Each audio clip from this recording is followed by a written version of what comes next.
Sa unang tingin, aakalain mong dump site ang lugar na ito. Pero ito ay tahanan para sa maraming pamilya dito sa Barangay Tangos sa lungsod ng Navotas. Na ang pangunahing kabuhayan ay ang pag-aalamang. Oh. Ano mo, nabangga ka.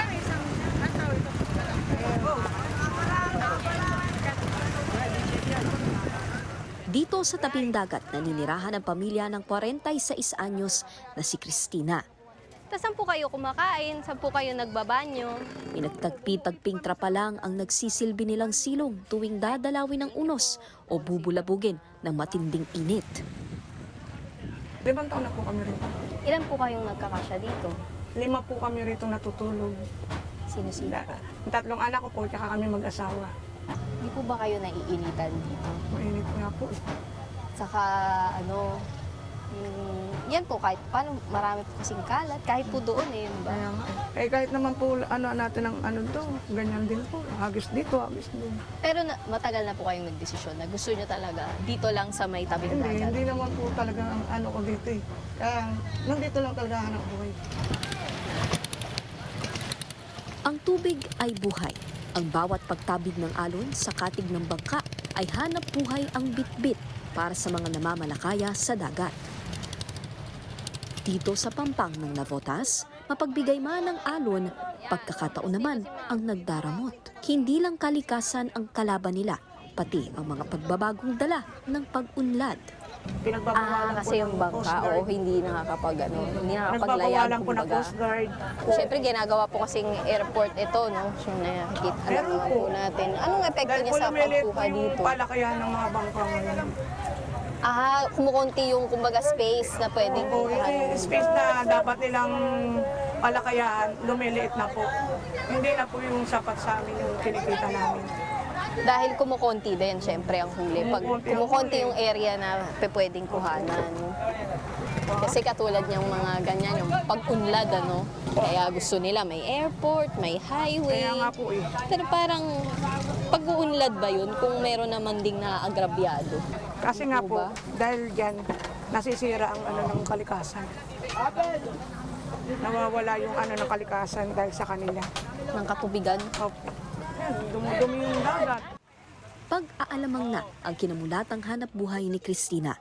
Halos buong buhay niya ay nakataya sa dagat. Subalit banye-banyera man ang maging huli, kakarampot naman ang kapalit na kita. Gaano karami nahuhuli sa isang ng lambat? namin Sa isang nakaw- hulog ng lambat? 40, 60 banyera po. 40-60 na ganito. Ang dami agad. Sa ganito po karami, magkano po bentahan ng ganito? Ang bentahan nito, ang 1 kilo po, 50 pesos lang po.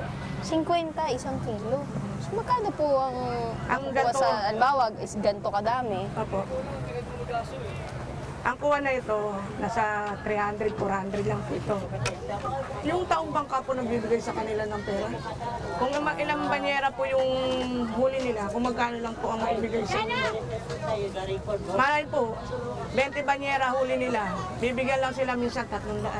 Kung 10 katao sila, 20 katao paghahatian. Nagtitiis nga kami, kumikita lang kami, 200, 300. Sa loob ng isang araw? Paano nyo po napagkakasya yun? Pagkakasya po kasi. Ilan po ba kayo sa pamilya? 6 po yung anak ko eh. Ngayon yung 3 may asawa na po. Di 5 na lang kami dyan. Yung 300, bibili ko 1 kilong bigas. Yung 100 pambaon ng 3 elementary ko tsaka 1 high school. Yung 100 naman po, yun naman po pabayad namin. Tubig, ilaw.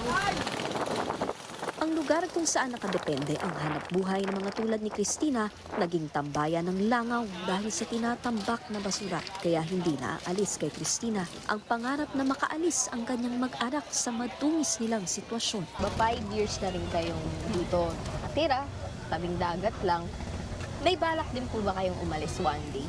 Meron po. Kasi ayoko po kasi nanasin ng anak ko na ganitong hanap buhay. Mahirap po. Kaya ko, matanda na ako. Hindi ko pwedeng pandagat sa mga anak ko yung ganitong hanap buhay. Kailangan makapagtapos sila sa pag-aaral para maihang naman kami. Kasi mahirap talaga yung ganitong buhay, ma'am. Pagbagyuhan, mahirap talaga. Lalo nung bagong malakas na, wasak talaga ito. Wala man lang natira sa akin. So hindi nyo rin pong gustong manahin ang mga anak nyo Ayoko, yung ma'am. gantong hanap buhay? Kaya nga ma'am, sinisikap ko na mag-aral sila, magtapos sila. Kahit ganito lang kinikita ko eh. Para makapagtapos sila, isipin nila yung pag-aaral nila. Makapagtapos man lang sila ng pag-aaral, masaya na ako eh. Yun lang ma'am. Pero habang ang pangarap para sa mga anak ay hindi pa abot kamay, titiisin ni Cristina ang masangsang na basura na araw-araw nalalanghap matamasa lamang ang biyaya ng dagat. Nikki de Guzman, mukha ng maliliit, isyong malalaki, dokumentado.